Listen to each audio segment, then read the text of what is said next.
सत्य को खोजने वाले सभी साधकों को हमारा प्रणाम।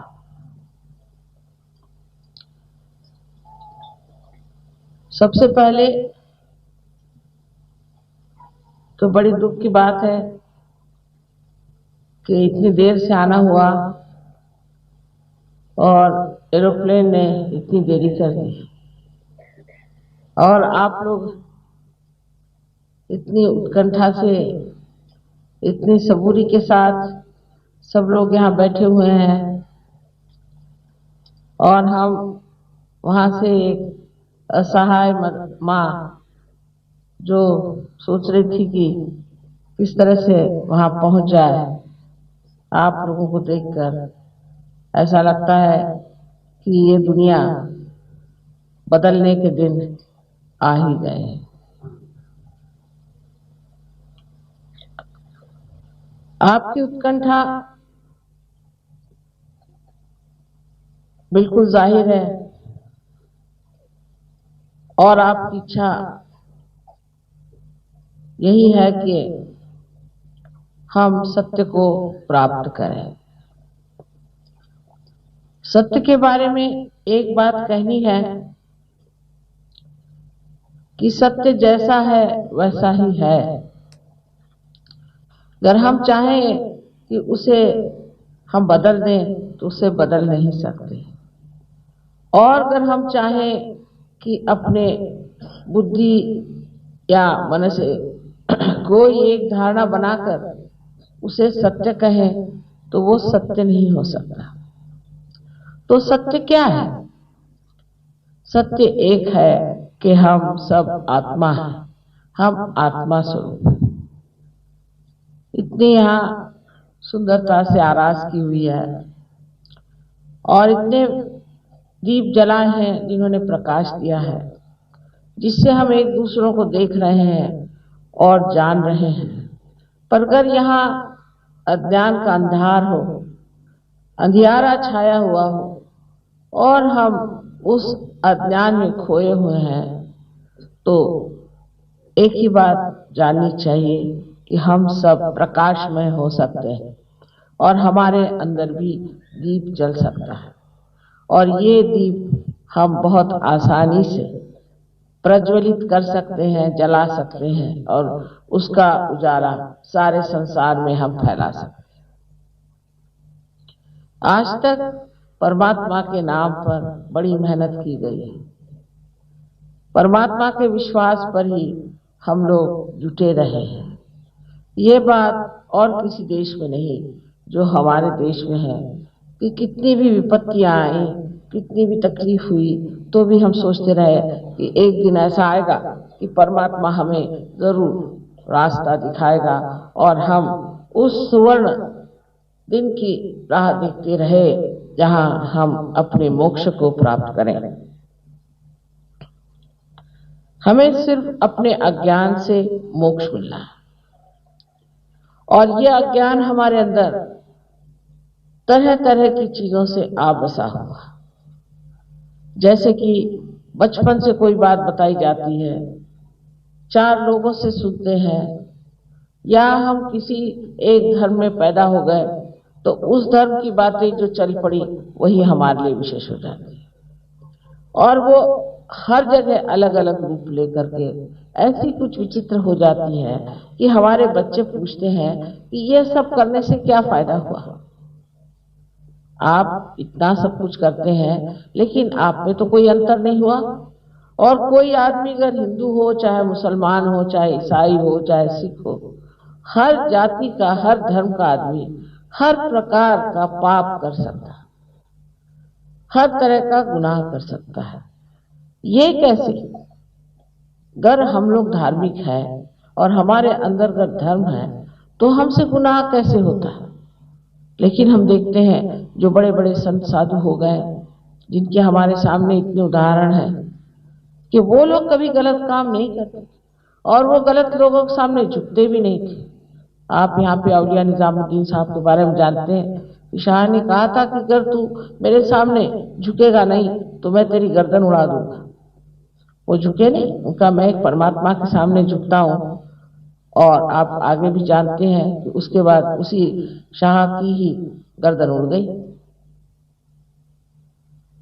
सो इस तरह के जो साधु संत इतने हिम्मत के साथ और इतनी सूझबूझ के साथ किसी बात को कहते थे, उनकी कौन सी अहमियत थी, उनमें कौन सी खास बात थी जो वो हम लोगों से इतने परे ऊपर एक ऐसी दशा में थे जहां उनको कोई चीज भी ऐसी प्रतीत ही नहीं होती थी जो सत्य को छोड़कर अपना ले, जो अटूट अपने विश्वासों पर पूरी तरह से खड़े थे, क्योंकि उनके विश्वास अंधे नहीं थे। जो विश्वास थे वो जानते थे कि ये बात सत्य है। और आज जबकि हम अपने आत्मा को खोज रहे हैं तो उसके प्रकाश में हम ये जान जाएंगे कि जो सत्य है वो आत्मा के प्रकाश में ही जाना जा सकता है। हर एक धर्म, संसार का हर एक धर्म आप अगर थोड़ा सा जान लें तो समझ लेंगे कि तत्व में हर एक धर्म एक है। और हर एक धर्म में एक ही बात बताई गई है कि हमें नश्वर चीजों को छोड़ करके जो चिरंजीव, जो अनंत की चीज है उसे लेना चाहिए। हम लोग बहुत बार संसारिक बातों में इस तरह से लपट जाते हैं कि इस चीज को भूल जाते हैं कि जो नश्वर चीजें हैं जहां तक है वहां तक ठीक है, लेकिन उसमें अतिशयता कर देने से हमारा सर्वनाश हो जाता है, क्योंकि वो ही स्वयं नाशमय है। अंत में हमारा भी नाश उससे हो जाता है। लेकिन इस सब को जानने के लिए हमारे अंदर ज्ञान होना चाहिए। ज्ञान का मतलब ये नहीं कि पढ़ना लिखना। बहुत से लोग हैं मुझे बताते हैं कि हम तो रोज जो है शिवलीलामृत पढ़ते हैं और हम रोज एक पूरा उसका अध्याय पूरा कर रहे हैं, लेकिन आपके अंदर उससे कोई परिवर्तन हुआ? क्या आप शिवलीलामृत पढ़ने के बाद ऐसा कह सकते हैं कि इसके बाद आप कोई गुनाह नहीं करेंगे? या आप कुरान पढ़ने के बाद ऐसा कह सकते हैं कि अब इसके बाद हम कोई गुनाह नहीं करेंगे? या ग्रंथ साहब को पढ़ने के बाद क्या आप कह सकते हैं कि हम कोई गुनाह नहीं करेंगे? तो इन महान किताबों में जो लिखा है वो एक लिखी हुई चीज हो गई, वो हमारे अंदर नहीं आई। जो कुछ भी है वो बाहर है, और उसमें अगर हम सोच लें कि इनको पढ़ने मात्र से ही हम ठीक हो जाएंगे, तो यह हमारी गलत धारणा है। सिर्फ ये जान लेना चाहिए कि इसका बोध होना चाहिए, यानी अपने नसों में आपको जानना चाहिए चारों तरफ फैली हुई ये परमात्मा की शक्ति है। ऐसा कहा जाता है तो देखने में क्या हर्ज है? अगर आप साइंस वाले हैं तो इसे आप देखिए कि ये कौन सी शक्ति है जिसे आप प्राप्त कर सकते हैं। ये जो शक्ति हमारे अंदर है, ये शक्ति जिससे कि हम उसे जानते हैं, वो भी अगर हम कहें कि आपके अंदर सुप्तावस्था में है, तो क्या हर्ज है कि हम इसको पूरी तरह से प्राप्त कर लें?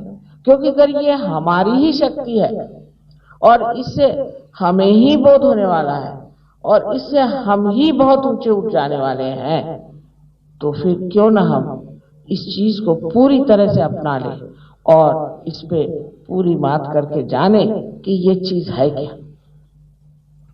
आपसे पहले ही बताया गया है, डॉक्टर साहब कह रहे थे कि हमारे अंदर कुंडलिनी नाम की शक्ति है, हमारे अंदर चक्र है और कुंडलिनी जागरण होती है, उससे हमारा ब्रह्मरंध्र जो है, जो तालु भाग है, वो खुल जाता है और उसमें से ठंडी ठंडी हवा आने लगती है और आप चारों तरफ भी ठंडी ठंडी हवा देखते हैं। पर इसका क्या प्रमाण? ये जो ठंडी ठंडी हवा है, यही वो चीज है जिसे परम चैतन्य कहते हैं। एक दिन ऐसा हुआ था कि हमारा कहीं लेक्चर इन लोगों ने रखा, तो उन लोगों ने आकर के बताया कि हम आपको मानते नहीं क्योंकि आप ब्राह्मण नहीं। तो हम तो कुछ बोले नहीं। सब लोगों ने कहा अच्छा ठीक है, हमने लेक्चर तो पेपर में दे दिया, अगर आप मानते नहीं हैं तो ठीक है, हम ऐसा करते हैं कि कैंसिल तो कर देंगे, लेकिन हम आपका नाम दे देंगे कि इन्होंने ऐसे ऐसे मना कर दिया। नहीं ऐसे नहीं लिखो। तो ठीक है, वहां प्रोग्राम हुआ। अब इन्होंने मुझे आगे की कोई बात नहीं बताई, न जाने कैसे लेक्चर में बोलते बोलते मैंने कहा कि जो सोचते हैं जिन्होंने ब्रह्म तत्व को जाना है वो हमारे सामने आ जाए। तो 8-10 आदमी आके खड़े हो गए हमारे सामने। मैंने कहा बैठ जाइए बैठ जाइए। बैठने के बाद मैंने कहा अच्छा आप मेरी और हाथ करें। तो उनके हाथ लगे थरथराने।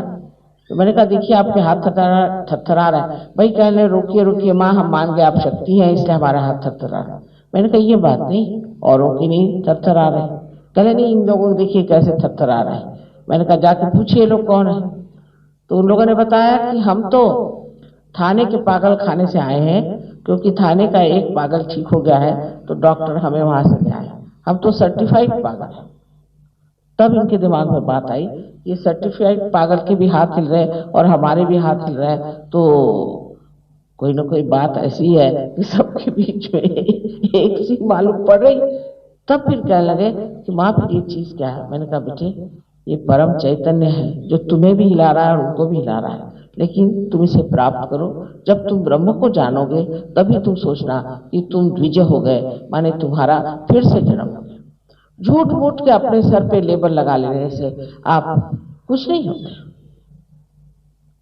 उससे कुछ प्रमाण नहीं मिलता। लेकिन जो साधु होता है, जो असली सदगुरु होता है, उसके लिए प्रमाण की क्या जरूरत है।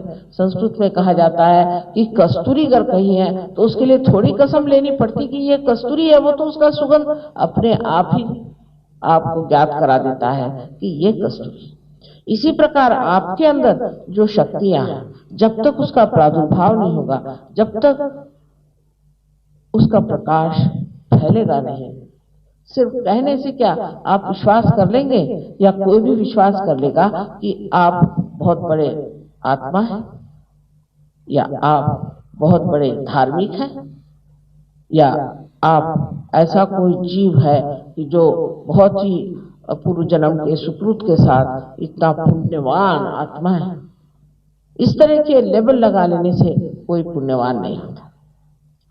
दूसरी बात ये भी कही जाती है, आज ही एक साहब ने मुझसे कहा कि कर्म करने से मनुष्य स्वच्छ हो जाता है। मैंने कहा मनुष्य कर्म क्या करता है? जब तक ये भावना आपके अंदर है कि आप कर्म कर रहे हैं, तब तक आप स्वच्छ है ही नहीं। आपके अंदर अहंकार बैठा जा रहा है, और वो अहंकार जो है वो आपको बता रहा है कि आप ये कर्म कर रहे हैं, आप वो कर्म कर रहे हैं। पर वास्तविक हम लोग कर्म क्या करते हैं? कोई चीज मर गई, कोई पेड़ मर गया तो उससे फर्नीचर बना दिया, या कहीं पत्थर थे जो मरे हुए थे उनसे ला करके आपने अगर मकानात खड़े कर दिए, तो आपने क्या बड़ा भारी काम कर लिया? मरे से मरा किया, आपने कोई जिंदा काम किया है? सहयोग के बाद जब आप पार हो जाते हैं तो आपके हाथों से कुंडलिनी उठती है। इस तरह से एक बहुत बड़े साधु थे और बड़े मशहूर थे, तो वो मुझसे कहने लगे कि माँ इन सब लोगों को आप क्यों मोक्ष दे रहे हैं, इनको क्यों इनकी शक्तियां दे रहे हैं? मैंने कहा साहब ऐसा है कि हम क्यों दे रहे हैं ये तो आप हमसे मत पूछिए, लेकिन हम दे जरूर रहे हैं। और ये सोचिए कि हाँ हमारी मर्जी, जिसे चाहे दे। आप हमारे ऊपर जबरदस्ती करने वाले कौन होते हैं? कल हमने तो इतनी मेहनत की, हमने तो इतना किया, क्योंकि मेहनत, मैंने कहा था कोई मेहनत करने की जरूरत नहीं है। अगर आप मेहनत करें तो फिर ये कि मैंने मेहनत करी, तो मैंने ऐसा किया, तो मैंने इतने उपवास किए, फिर मैंने संन्यास ले लिया, मैंने बीबी बच्चे छोड़ दिए। मैंने कहा था आपसे, आपने क्यों किया? अगर आप ये सब चीज न करते तो भी आप आत्म साक्षात्कार को प्राप्त होते। यही बात है कि हम कुछ भी नहीं कर सकते, ये जीवंत क्रिया है, यह अपने आप घटित होती है। और हर मानव का ये जन्म सिद्ध अधिकार है कि वो इस योग को प्राप्त करे। भगवान ने आपको मनुष्य किस लिए बनाया? आधा अधूरा छोड़ देने के लिए, इस अज्ञान में गोते लगाने के लिए? ऐसा तो नहीं हो सकता। वो तो परमात्मा परम दयालु कृपावान है, वो क्या आपको इस तरह से छोड़ देंगे? बहुत से लोग सोचते हैं कि अब सारा संसार नष्ट होने वाला है। अरे जिसने ये संसार बनाया वो इतना बलिष्ठ और समर्थ है, वो क्या इस संसार को नष्ट होने देगा? कभी भी नहीं। और इसलिए जान लीजिए कि आप लोगों में से ही वो बलिष्ठ लोग तैयार होंगे जो सारे संसार को बदल सकते हैं और सारी दुनिया में आनंद ला सकते हैं।